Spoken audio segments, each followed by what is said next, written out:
Daily routine of a probationary midshipman, or Proby for short, until he becomes a third-class midshipman, starts at 0430 hours.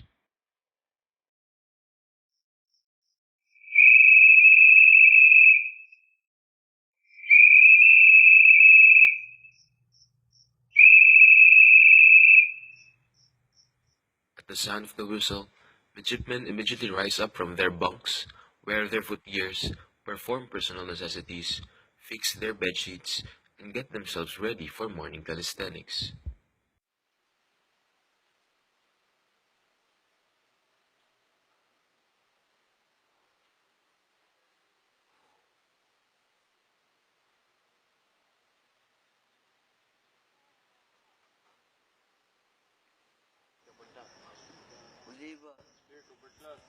During formation, mustering or checking of attendance is being done. In a day, midshipmen conduct muster up to 5 times to regularly check the presence of each member in a platoon.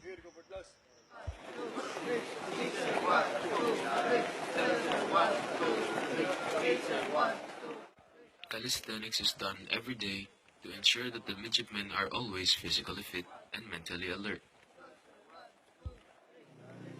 Up. 41, sir. Down. Up. 42, sir. This consists of Navy dozens that includes push-ups, full knee bends, squat thrusts, 8-count push-ups, side straddle-ups, and many more.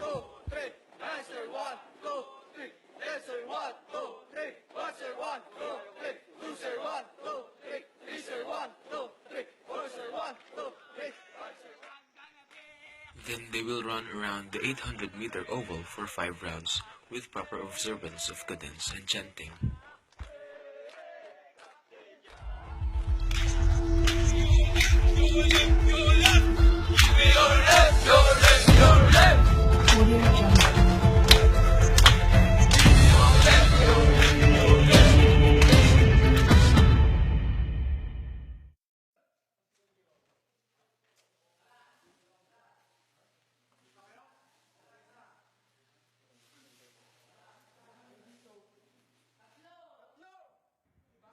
After calisthenics, probies must take a bath as quickly and as orderly as possible.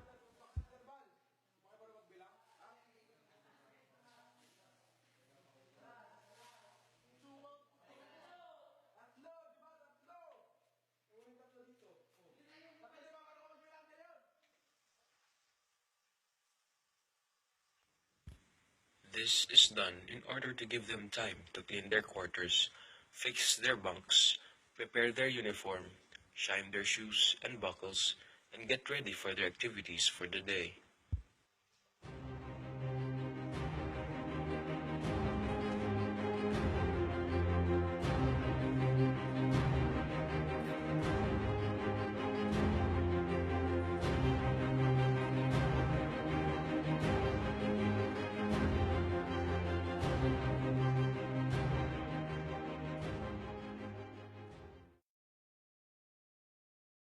After cleaning stations, probies stand by their bunks to get ready for morning mess.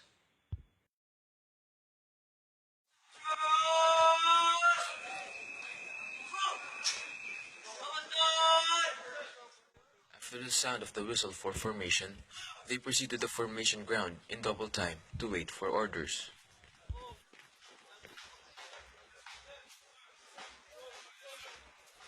As part of their discipline, midshipmen march daily during proceedings to the mess hall for their meals while being trained to march properly in cadence with the beat of the drum.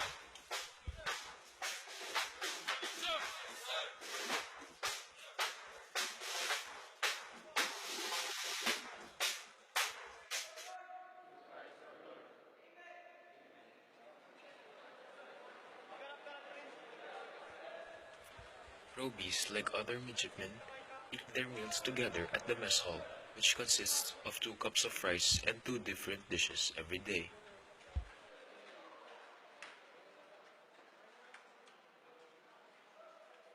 They are expected to consume everything on their tray and are not allowed to eat anything other than what is served in the mess hall.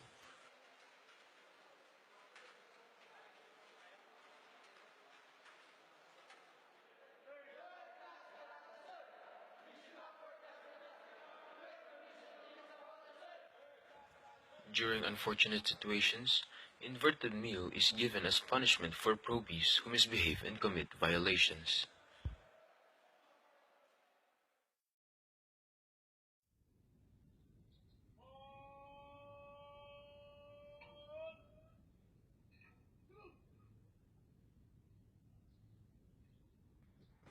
Every weekdays, morning colors is being observed before 0800 hours to give honor to the Philippine flag.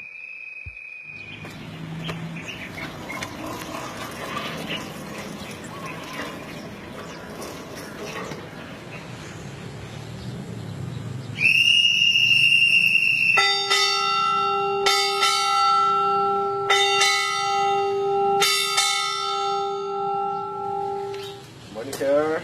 Morning, sir. Morning, sir. During this period, morning muster and relieving of post by the senior midshipmen of the day are being conducted.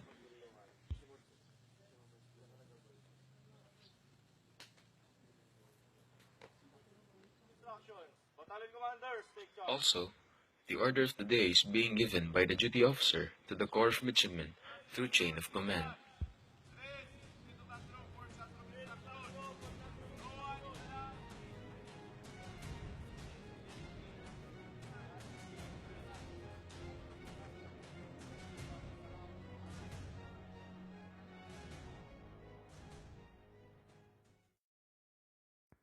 Each class has its own privileges and characteristics. For fourth class, which is introduced to the probies, they only have a few of these privileges. They are not allowed to walk, for they must always move in double time.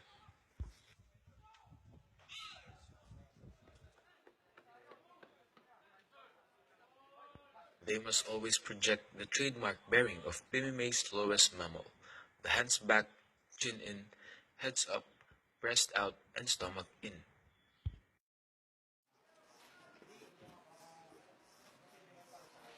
Every week, they go to the barber shop for their haircut to maintain the plebes' hairstyle.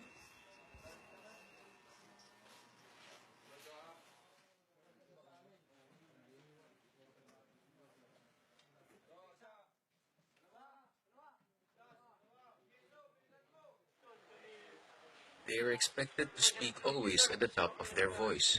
They also still need to ask permission from their seniors every time they need to drink some water, enter a quarters, make statement, and perform personal necessities.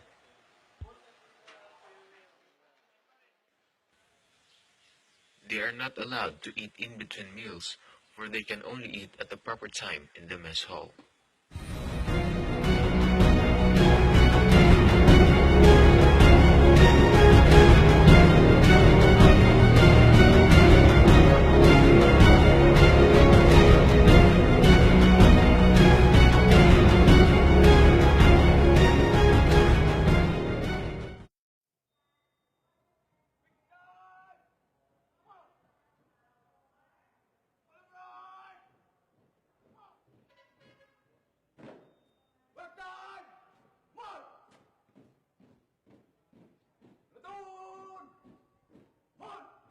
During the probationary period, probies only study three subjects: English, mathematics, and introduction to assigned courses, which is either marine engineering or marine transportation.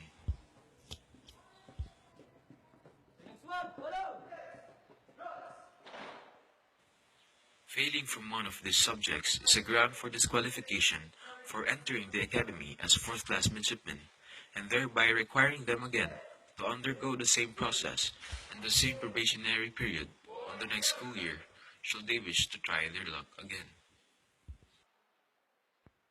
The triple R, or the regimental rules and regulations, is also being taught to the probies.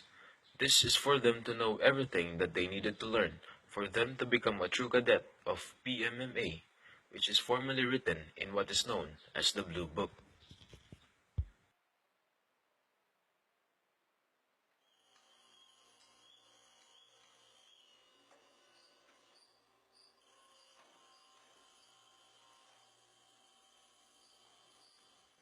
They are given opportunities to physically experience what is being taught in the classroom, such as handling tools and other ship equipment, basic safety and medical first aid, and of course, military tactics.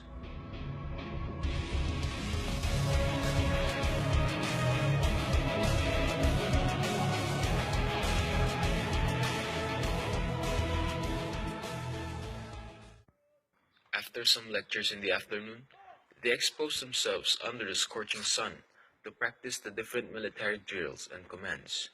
They also practice the basic rifle executions as preparation for their naval ROTC courses.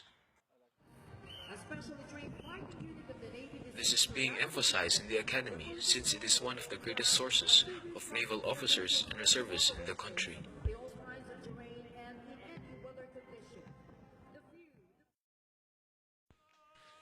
It is essential for them to practice the said drills because they will be performing it during the last day of their probationary period known as their oath-taking ceremony. During this occasion, they will already be considered as official cadets of PMMA as they finally acquire their respective serial numbers, which qualifies them to enroll as 4th class midshipmen.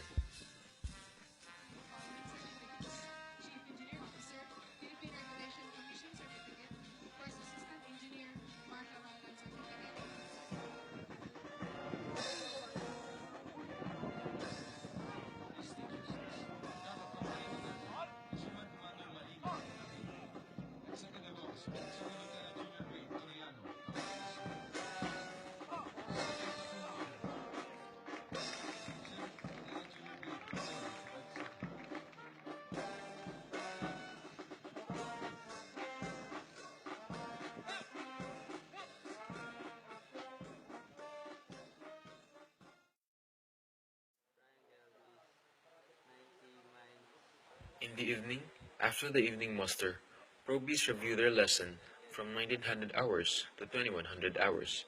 This time is allotted for them to study and accomplish their assignments.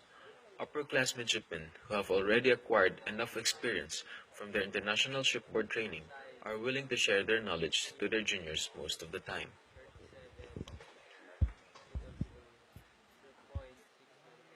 Then tops, battalion commanders take charge.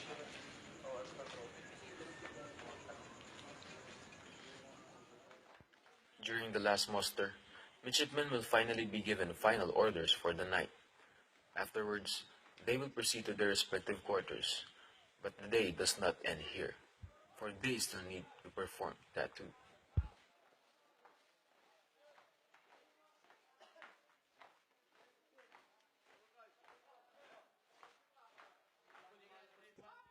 Before going to sleep, probies are allotted a couple of minutes to do their personal hygiene and some exercise for them to have a sound sleep in a quiet night. This will also be the time allotted for the quarter commander to count his men before allowing them to sleep.